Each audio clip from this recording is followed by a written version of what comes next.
ఏపీలో ఎన్నికల సమరం హోరాహోరీగా మారుతోంది. ఎక్కడికక్కడ నేతలు ప్రచారాన్ని హోరెత్తిస్తూ ఉన్నారు. గెలుపుపైన టీడీపీ కూటమి, వైసీపీ ధీమాగా ఉన్నాయి. రోజులు దగ్గర పడుతూ ఉండడంతో పోటీపడి మరీ నాయకులు జనంలోకి వెడుతూ ఉన్నారు. తమకే ఓటు వేయాలంటూ ఓటర్లను అభ్యర్థిస్తూ ఉన్నారు. మరొకవైపు ఎన్నికల మేనిఫెస్టోల విడుదలకు అటు అధికార పార్టీ, ఇటు విపక్ష కూటమి సిద్ధమవుతూ ఉన్నాయి.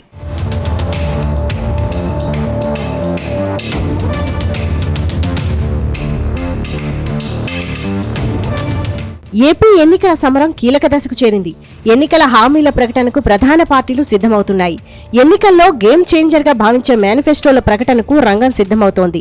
సుదీర్ఘ కసరత్తు తర్వాత సీఎం జగన్ ఈ నెల 26ని మేనిఫెస్టో ప్రకటనకు ముహూర్తంగా నిర్ణయించారు. తాడేపల్లిలో జగన్ మేనిఫెస్టో విడుదల చేయనున్నారు. 2019 ఎన్నికల సమయంలో ప్రకటించిన మేనిఫెస్టోలో 99% హామీలను అమలు చేశామని ప్రతి సభలో జగన్ చెబుతూ వస్తున్నారు. ఈసారి మేనిఫెస్టోలో ఏం ప్రకటించబోతున్నారనేది కీలకంగా మారుతోంది.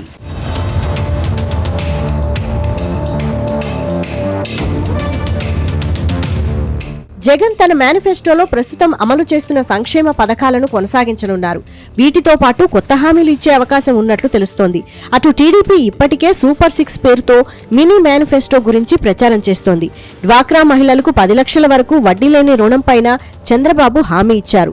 వాలంటీర్లకు 10,000 గౌరవ వేతనం, బీసీలకు 50 ఏళ్లకే పెన్షన్, 4,000 పెన్షన్ అమలుపైన హామీలిచ్చారు. 3 పార్టీల కూటమిలో భాగంగా టీడీపీ 7 హామీలు, జనసేన 3 హామీలు ఇస్తున్నట్లు తెలుస్తోంది. బీజేపీ కేంద్రంలో ప్రకటించిన మేనిఫెస్టోకు అనుగుణంగా రాష్ట్రంలోని కొన్ని హామీలు జోడించే అవకాశం కనిపిస్తోంది. అయితే జగన్ మేనిఫెస్టో తరువాత అవసరమైన హామీలతో కూటమి మేనిఫెస్టో ప్రకటించేలా కసరత్తు జరుగుతోంది.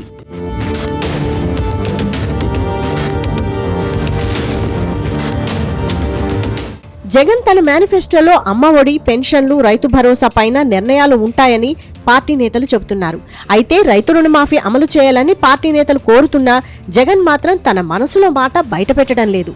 జగన్ రైతు రుణమాఫీ అమలు చేస్తే ఫలితం ఎలా ఉంటుంది, ఆయన చేయకుండా కూటమి ఆ ప్రకటన చేస్తే ఎన్నికల ఫలితం ఎలా ఉంటుందనేది ఇప్పుడు రాజకీయంగా చర్చకు కారణమవుతోంది.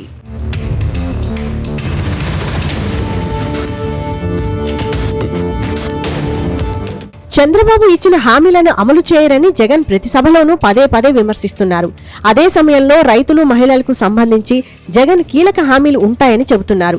చంద్రబాబుకు ఓటేస్తే పథకాలకు ముగింపేనని సీఎం జగన్ విమర్శిస్తున్నారు. కూటమి మోసాలకు చెంప చెల్లుమనిపించేలా ఓటుతో జవాబు చెప్పాలన్నారు. ఎన్నికలు కాగానే మేనిఫెస్టోను చెత్తబుట్టలో పడేసే సంస్కృతి చంద్రబాబుదని విమర్శించారు. తాము మేనిఫెస్టోలో ఇచ్చిన ప్రతి హామీని నెరవేర్చామని తెలిపారు. అధికారం కోసం ఇప్పుడు కూటమి కట్టి వస్తున్నారని మండిపడ్డారు సీఎం జగన్. మీ జగన్ పార్టీతో యుద్ధానికి బాబుకు మరో 3 పార్టీలతో పొత్తు పెట్టుకోవాల్సి వస్తా ఉంది.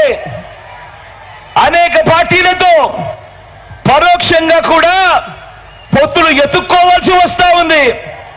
ఇన్ని కుట్రలకు దిగజారాల్సి వస్తా ఉంది. ఈ చంద్రబాబు గారి పరిస్థితి చూస్తా ఉంటే, ఈ చంద్రబాబు తాను ఇలాంటి 4 మంచి పనులు చేశానని చెప్పలేని ఈ చంద్రబాబు రోజు నన్ను తిట్టడము, తిట్టించడము, వాళ్ళ ఛానళ్ళు, వాళ్ళ పత్రికల్లో అదో ఘనకార్యం అన్నట్టుగా చూపించడము, ఇది గొప్ప రాజకీయం అవుతుందా అన్నది ఆలోచన చేయమని కోరుతా ఉన్నా. అదే మీ బిడ్డ పాలనలో నిర్మిస్తా ఉన్న సమాజం ఎలాంటిదంటే, ఇక ఏ పిల్లవాడు, ఏ ఒక్క పాప తన కులం వల్లనో, తన మతం వల్లనో, తన ఆర్థిక పరిస్థితుల వల్లనో మంచి చదువులేకపోయాను అని అనుకోవటానికి వీల్లేని సమాజం మీ బిడ్డ నిర్మిస్తా ఉన్నాడు. ధనికులకు ఓ రకమైన చదువు, పేదవాళ్ళ పిల్లలకు మరో రకమైన చదువు అన్న వ్యత్యాసం మీ బిడ్డ తుడిచివేస్తా ఉన్నాడు. రాష్ట్రంలో వైసీపీ ఆగడాలు పెరిగిపోయాయని చంద్రబాబు విమర్శల వర్షం కురిపిస్తున్నారు. రాష్ట్రంలో నిరుద్యోగ సమస్య పెరిగిందని, పరిశ్రమలు రావడం లేదని తెలిపారు. అధికారంలోకి రాగానే డ్వాక్రా మహిళలకు రుణాలు అందిస్తామని చెప్పారు. పెంచిన పెన్షన్లను ఏప్రిల్ నుంచి అందిస్తామని అన్నారు చంద్రబాబు. భోగాపురం ఎయిర్పోర్ట్ పూర్తి చేస్తాం, పరిశ్రమలు తెస్తాం. 200 పరిశ్రమలు ఉన్నారు మాధవ్ గారు. 200 కాదు, రాష్ట్రంలోనే అతిపెద్ద ఇండస్ట్రియల్ హబ్ గా ఈ ప్రాంతం తయారవుతుంది అని అలాంటి అనుకూలమైన పరిస్థితులు ఇక్కడ ఉన్నాయి. ఇంకో పక్క జూట్ మిల్లు వల్ల దెబ్బతిన్నారు, వాళ్ళందరినీ ఆదుకుంటాం. సీతమ్మ చెరువును మినీ రిజర్వాయర్ గా చేయాలన్నారు, ఇది కూడా చేస్తాం. హుద్హుద్లో చాలా మందికి ఇబ్బంది వచ్చింది, వాళ్ళకి ఇంకా కూడా ఆ ఇండ్లు కూడా ఇవ్వలేదు, అవన్నీ పూర్తి చేస్తామని చెప్పి కూడా నేను మీకు తెలియజేసుకుంటూ, ఇవి కాకుండా సూపర్ 6 తీసుకొచ్చాం. నేను అవి చెప్పలేదు ఎందుకంటే సమయం లేదు. మాధవ్ గారు ఇప్పుడే చెప్పారు. నేను ఒకటే మీ అందరికీ హామీ ఇస్తున్నా, 20 లక్షల ఉద్యోగాలు ఇస్తాం. మొదటి సంతకం మెగా డిఎస్సి పైన పెడతామని హామీ ఇస్తున్నా. అన్నదాతకు 20,000 రూపాయల ఆర్థిక సహాయం చేస్తాం. ప్రతి ఆడబిడ్డకి 15,000 రూపాయల చొప్పున నెలకిచ్చి, అదే సమయంలో సంవత్సరానికి 18,000 ఇచ్చి 5 సంవత్సరాల్లో 90,000 రూపాయలు మీకు ఇచ్చే బాధ్యత మాది. తల్లికి వందనలో ప్రతి ఒక్క ఆడబిడ్డకి 15,000 ఇస్తామని చెప్పి హామీ ఇస్తున్నా. 3 దీపం కనెక్షన్ కూడా ఉచితంగా ఇస్తాం. ఇది కాకుండా ఆర్టీసీ బస్సుల్లో ఉచిత ప్రయాణ సౌకర్యం ఏర్పాటు చేస్తాం.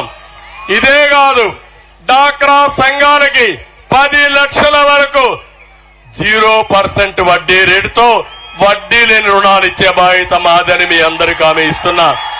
రాష్ట్రంలో ఎవరూ నవ్వుతూ ఉన్న జగన్ ని చూడలేరని జనసేన అధినేత పవన్ కళ్యాణ్ అన్నారు. కేంద్రంతో మాట్లాడి జూట్ మిల్లు ఓపెన్ కోసం ప్రయత్నం చేస్తానని హామీ ఇచ్చారు. ప్రజల భవిష్యత్తు కోసమే పొత్తు పెట్టుకున్నామని తెలిపారు. ఉత్తరాంధ్ర నుంచి వలసలు ఆగాలన్నా, పరిశ్రమలు రావాలన్నా కూటమి నేతలను గెలిపించాలన్నారు పవన్.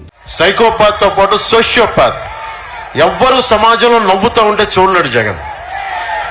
ఎవరు తెల్లబట్టలు వేసుకుంటే చూడలేడు, ఎవరు నవ్వుతూ ఉంటే చూడలేడు, ఎవరి దగ్గర డబ్బులుంటే చూడలేడు. అలాంటి వ్యక్తిని, అలాంటి రాక్షస సమూహాన్ని ఆయన బలంగా ఎదుర్కొన్నారు. 4 దశాబ్దాలు బలమైన మనకి వ్యవస్థ బలం ఉండి నేను మీ బాధ నేను అర్థం చేసుకున్నాను. కష్టాల్లో ఉన్నప్పుడు మనకెందుకులే నేను అనుకోలే.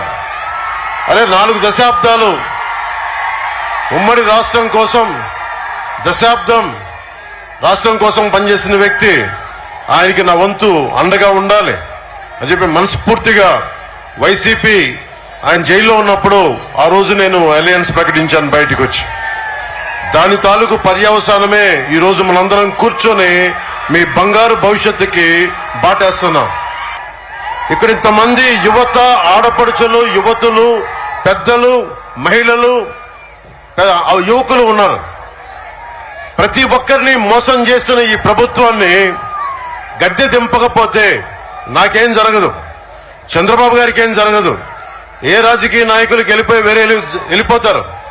కానీ నాకున్న ఇక్కడ నుంచున్న యువతులు కానీ, ఆడపడుచులు కానీ, ఇక పక్కన కూర్చున్న యువకులు కానీ, మేడల పైన మిద్దెల పైన ఉన్న పెద్దలు, యువకులు కానీ, రైతాంగం కానీ, మనకి చేతి పరిశ్రమల వారు కానీ, ఉద్యోగస్తులు కానీ అందరూ కూడా నలిగిపోతారు. ఒక తప్పు మన కళ్ళ ముందు జరుగుతున్నప్పుడు చూస్తూ చేతులు కట్టుకొని కూర్చోవడం నాకు అలవాట్లేదు. అలాగే ముఖ్యంగా ఉత్తరాంధ్ర ఉపాధి అవకాశాలు దెబ్బతింటా ఉన్నాయి. ఉత్తరాంధ్ర వెనుకబాటుతనం తెలుసు. విజయనగరం వలసలకి మారుపేరైంది. ఇక్కడ వలసలు ఆగాలి, ఉత్తరాంధ్ర వలసలు ఆగాలి, శ్రీకాకుళంలో వలసలు ఆగాలి, విజయనగరంలో వలసలు ఆగాలి, ఇక్కడ పరిశ్రమలు రావాలి, ఇక్కడ యువతి యువకులకి ఉపాధి అవకాశాలు రావాలి. అదే బలమైన ఆలోచన తీసుకొని నేను పొద్దున ప్రకటించాను.